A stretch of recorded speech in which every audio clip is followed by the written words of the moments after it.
When my father was a boy growing up in Sharon, Massachusetts, on Memorial Day, his father would take him down to stand on East Street under the elms to watch the parade wind its way from Town Hall up to the Rocky Ridge Cemetery.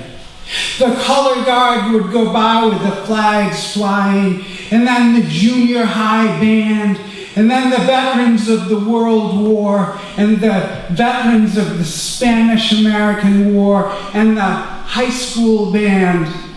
And all the way in the back of the line, sitting ramrod straight in the back of an old convertible, were two white-haired old gentlemen in ill-fitting uniforms that might once have been blue.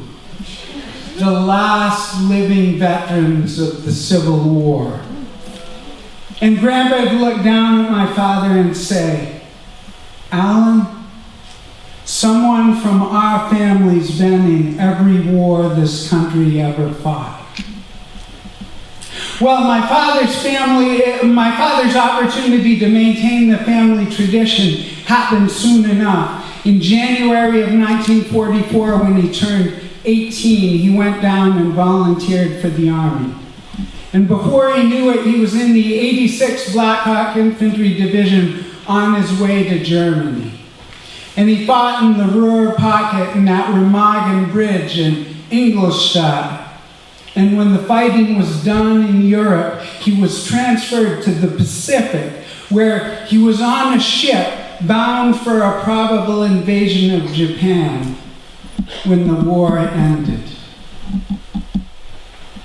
So when I was a boy, growing up in small towns on the coast of Maine, on Memorial Day, my father would take me down to stand under where the elms used to be and watch the parade.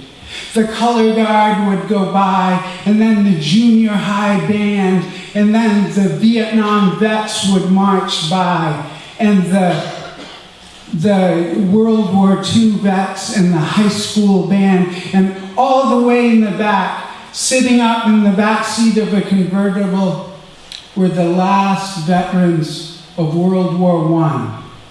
And my father would nod at me and say, "Andy, someone from our family's been in every war this country ever fought." My father always taught us that the privilege of being born in this country brought with us responsibilities. And mostly by that he meant the responsibility of military service.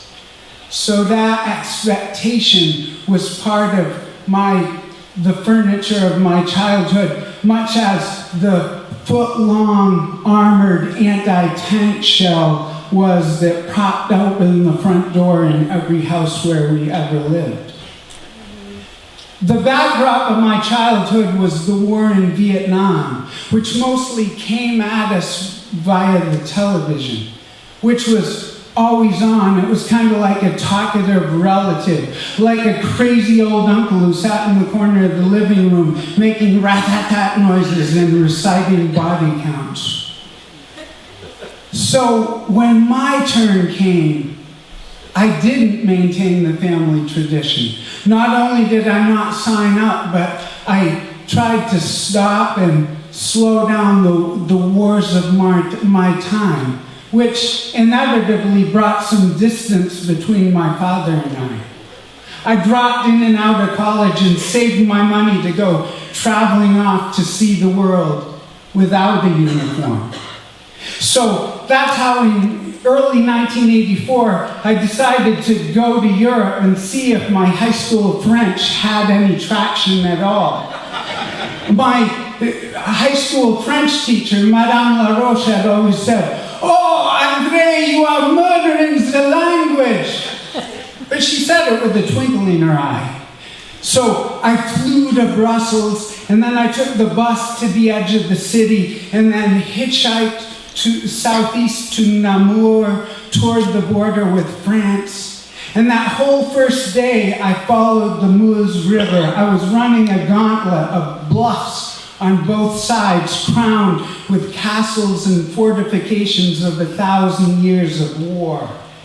The sky was heavy all day, but it didn't open up until the last car I got out of, just over the border in France, in the town of Givet.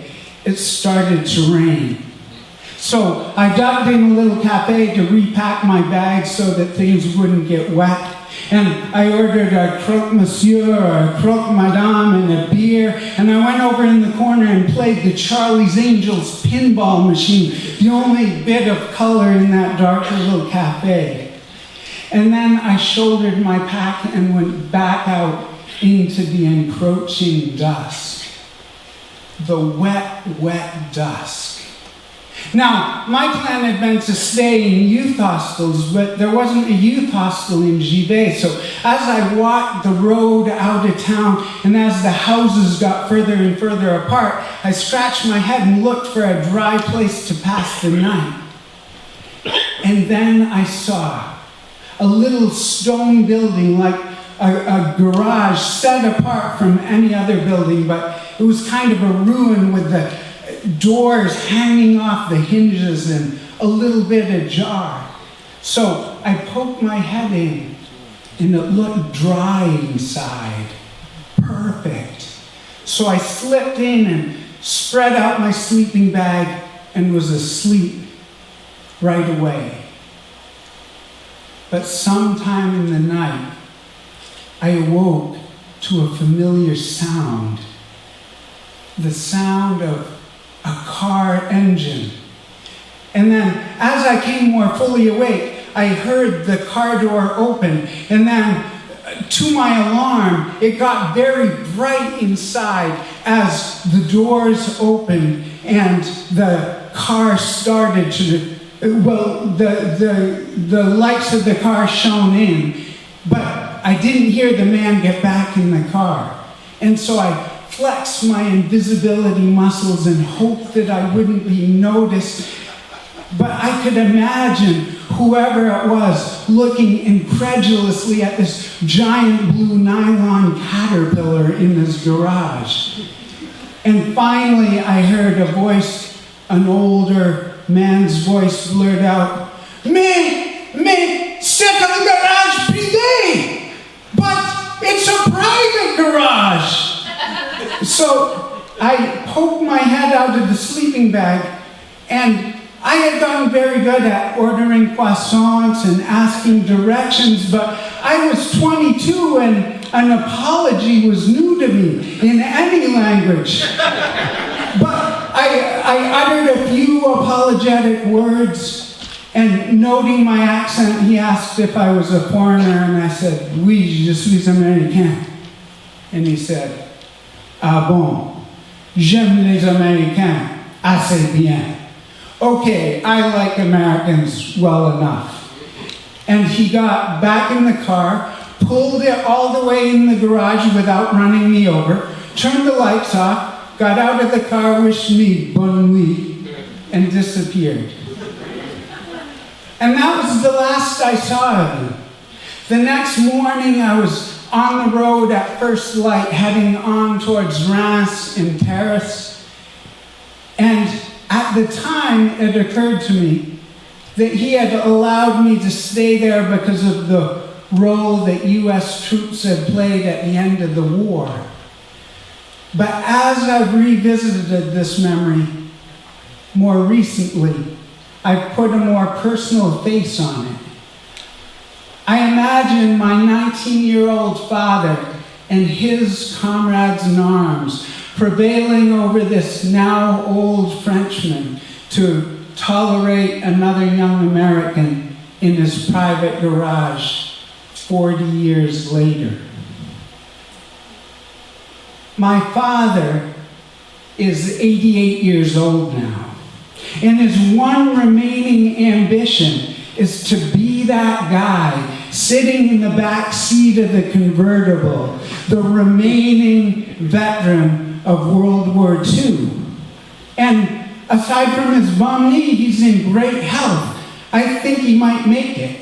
I'm rooting for him. Now, during the years when I was more aware of our differences than what we had in common, I nonetheless always remembered to thank my father for putting a roof over my head and keeping me fed and clothed when I was growing up.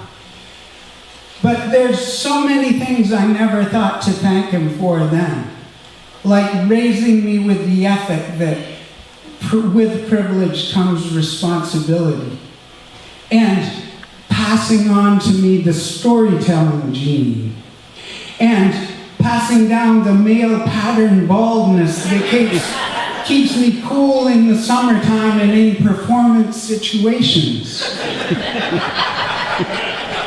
And for so many little things like a dry place to lay my head one long ago forgotten night on the road. Thank you.